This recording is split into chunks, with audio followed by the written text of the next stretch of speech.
Assalamualaikum ya jamaah. Assalamualaikum.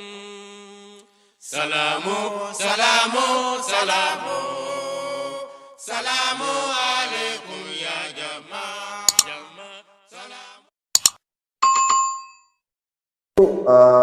Bahasan yang kedua di dalam buku ini topiknya adalah sebuah ketukan di pintu. Judulnya itu ya, sebuah ketukan di pintu. Kita akan lihat apa ini yang akan dibahas ya. Nah, sebelum memasuki cerita, Hadrat Khalifatul Masih Tsani radhiyallahu ta'ala atau Mirza Basri Mamun Ahmad, biasa di situ ada quote atau kutipan dari beliau di dalam buku ini ya. Jadi quote-nya adalah, tanda dari seorang sahabat yang sejati adalah bahwa dia siap untuk mengorbankan apapun demi sahabatnya dan orang-orang yang dicintainya. Bayangkanlah seorang sahabat yang terkasih, yang bukan hanya seorang sahabat terkasih, namun dia juga yang maha pencipta, yang maha kuasa, dan juga Tuhan kita semua. Nah, jadi cerita ini ada kaitannya dengan kutipan itu. Ya. Saya ulangi lagi, tanda dari seorang sahabat yang sejati adalah bahwa dia siap untuk mengorbankan apapun demi sahabatnya dan orang-orang yang dicintainya. Bayangkan, ya, seorang sahabat yang terkasih, yang bukan hanya seorang sahabat yang terkasih, bukan hanya seorang sahabat yang dekat, namun dia itu Sang Maha Pencipta, Sang Maha Kuasa, dan juga Tuhan kita semua. Oke, jadi ada sebuah kisah yang sangat masyhur, sangat terkenal, ya, bahwa seorang pemuda dikisahkan memiliki kebiasaan yang tidak baik, kebiasaan buruk. Jadi seorang pemuda ini dia biasa menghambur-hamburkan harta orang tuanya, harta ayahandanya, untuk untuk loyal kepada kawan-kawannya. Jadi dia selalu mengadakan acara pesta, catering, kongko-kongko yang nggak jelas gitu ya, menghabiskan uang ayahnya. Nah, jadi ini sifat karakter dari pemuda atau anak dari bapak ini sangat tidak baik. Jadi dia betul-betul tidak memiliki rasa bagaimana ya. Jadi itu kan harta ayahnya, tapi ya demi kawan-kawannya itu dia bisa melakukan apa saja.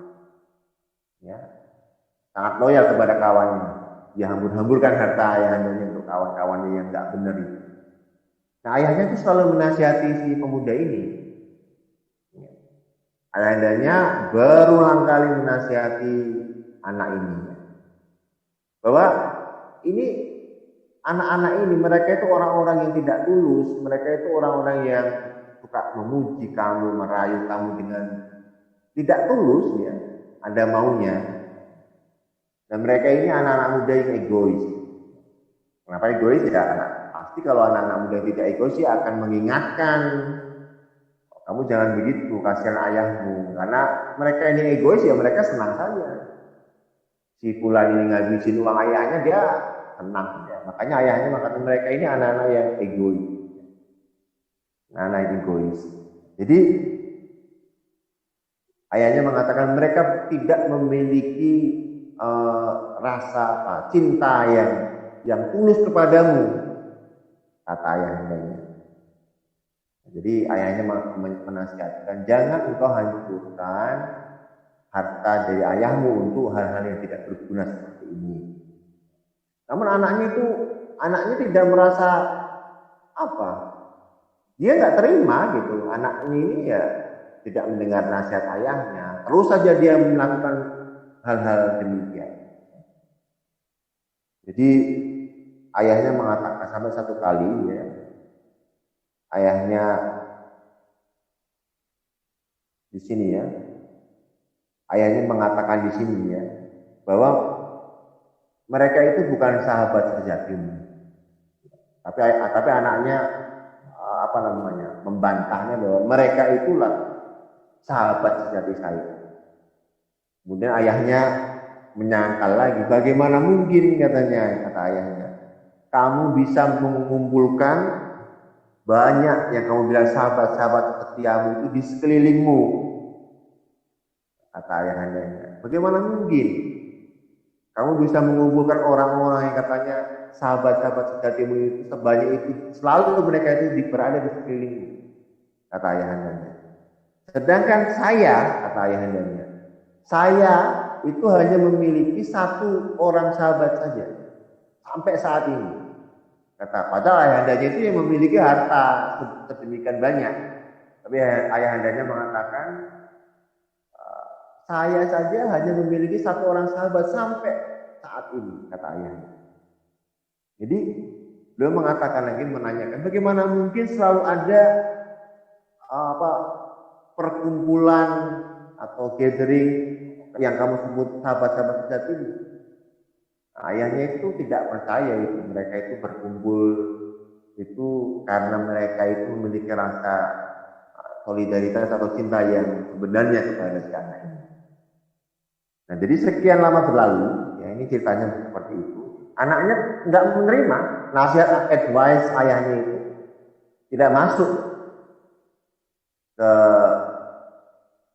masuk telinga kanan keluar telinga kiri seperti itu, jadi tidak didengar.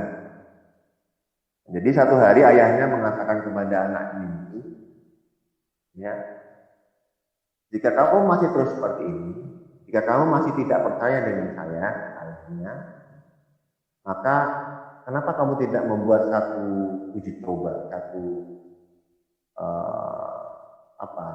trial, satu ujian, gitu ya, untuk menguji atau ngetes sahabat-sahabat itu. Apakah mereka itu ya betul-betul sahabat setiamu, sahabat sejatimu atau bukan?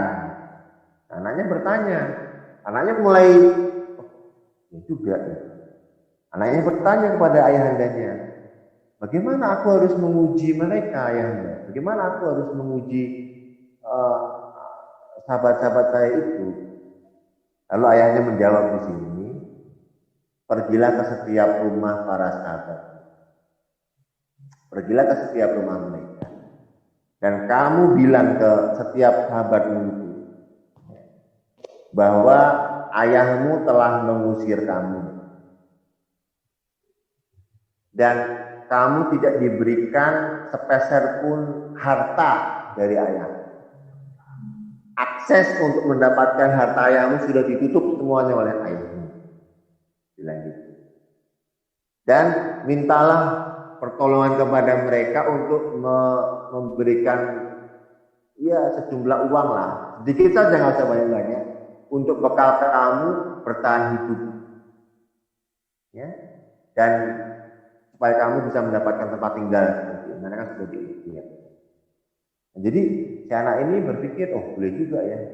Betul juga, karena ayahnya selalu menasihati hal yang sama. Terus si anak ini pun tertantang untuk membuktikan bahwa memang mereka ini adalah sahabat-sahabat sejati saya. Mereka ini adalah sahabat-sahabat setia saya, bukan hanya menginginkan uang saya. Jadi akhirnya si anak ini memutuskan untuk menguji kawan-kawannya ini. Jadi dia pergi ke satu rumah awalnya yang dianggap paling setia. Lalu ngetok pintu, ya. Yang keluar itu pembantunya. Dia mengatakan si ini si itu, ya namanya si ini ya, si fulan ini lagi sakit, nggak bisa menemui kamu. Kamu ada keperluan apa? Bilang aja sama saya. Jadi si sahabat ini merasa, kok saya datang dia seperti itu. Karena dia datang biasanya mungkin pakai mobil atau bagaimana, kalau zaman dulu kan pakai kereta itu atau kereta kuda, yang ini kok jalan kaki ya. Barangkali dia membuat ya si kawannya ini nggak mau keluar gitu. Berarti ini bukan undangan pesta bareng-bareng seperti itu ya. Jadi dia menuju ke rumah kawannya lagi dengan jalan kaki. Ketuk-ketuk pintu kawannya keluar. Dia sampaikan, saya butuh uang, tolong saya ke tempat tinggal. Kawannya mengatakan, aduh baru saja uang saya berikan kepada orang lain. Baru saja sebelum kamu ada orang datang saya kasih ke dia. Aku nggak bisa tolong. Jadi begitu seterusnya dari satu ke kawan yang lain, ke sahabat yang lain. Jadi tidak ada satupun sahabatnya yang dianggap sahabat setia ya, oleh dia. Dia memberikan pertolongan. Jadi dia pulang dengan tangan hampa. Hanya dia nyamperin ayahnya, ayahanda betul. Saya tidak mendapatkan pertolongan dari sahabatku. Mereka betul-betul terbukti ya tidak tulus ya, dalam bersahabat dengan mereka hanya menginginkan hartaku saja. Jadi ayahandanya mengatakan sudah, sekarang kamu sudah mengetahui. Nah, sekarang tadi saya sudah sampaikan, saya pernah menyampaikan bahwa saya hanya memiliki sampai saat ini, kata ayahnya, dengan kekayaan yang saya miliki ini, saya hanya memiliki satu orang sahabat, kata ayahnya. Saya ingin memperkenalkan sahabat saya ini kepadanya. Jadi sampai anaknya pun tidak tahu siapa satu orang ini. Begitu luar biasanya, kok sahabat sampai anaknya nggak tahu sahabat apa kan. Jadi ya orang banyak datang ke beliau, ya rekan visi dan sebagainya. Tapi anaknya kenal, tapi si bapak ini tidak mengatakan mereka ini sahabatnya. Beliau mengatakan hanya ada satu orang sahabat yang kamu belum kenal. Saya akan bawa kamu ke sana. Si anaknya makin penasaran, akhirnya bolehlah gitu. Nah, mereka bersiap, menyiapkan bekal, naik kuda karena rupanya agak jauh, ya. Akhirnya mereka pergi. Ternyata ayahnya itu mengajaknya pergi ke hutan belantara, hutan rimba, bukan ke, mereka tinggal di kota, tapi ini dalam perjalanan menuju ke hutan. Anaknya sudah, kok malah ke hutan gitu. Maksudnya apa ini? Udahlah, ayahnya naik kuda ke hutan. Di dalam hutan itu ada rumah kecil, di dalam rumah yang sangat kecil sederhana. Jadi sampainya di sana,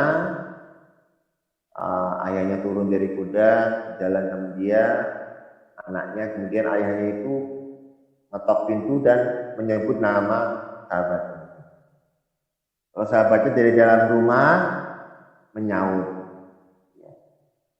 siapa? Lalu ayahandanya ini menyebut namanya. Misalnya di sini di buku ini nggak disebutkan ya, misalnya Muhammad. Lalu si sahabatnya di dalam rumah tidak keluar rumah. Dia mengatakan, baik, tunggu. Jadi dia nggak keluar, tapi dia hanya mengatakan dari dalam rumah, baik, tunggu. Karena itu ayahnya itu dengan anaknya ini sampai ke rumah itu sudah larut malam, sudah tengah malam. Dalam kisah ini dikisahkan sudah tengah malam, mungkin jam 12 malam. Akhirnya ayahnya diam. Nah, si anaknya itu mulai senyum-senyum seperti sama saja ini. Akhirnya setelah setengah jam menunggu, anaknya ngomong juga ke bapaknya, ayah, rupanya sahabatmu itu yang kamu bangga-banggakan itu sama juga dengan sahabat saya. Dia pun tidak keluar. Ya. Ketika kamu manggil namanya, dia hanya menyaut dari dalam.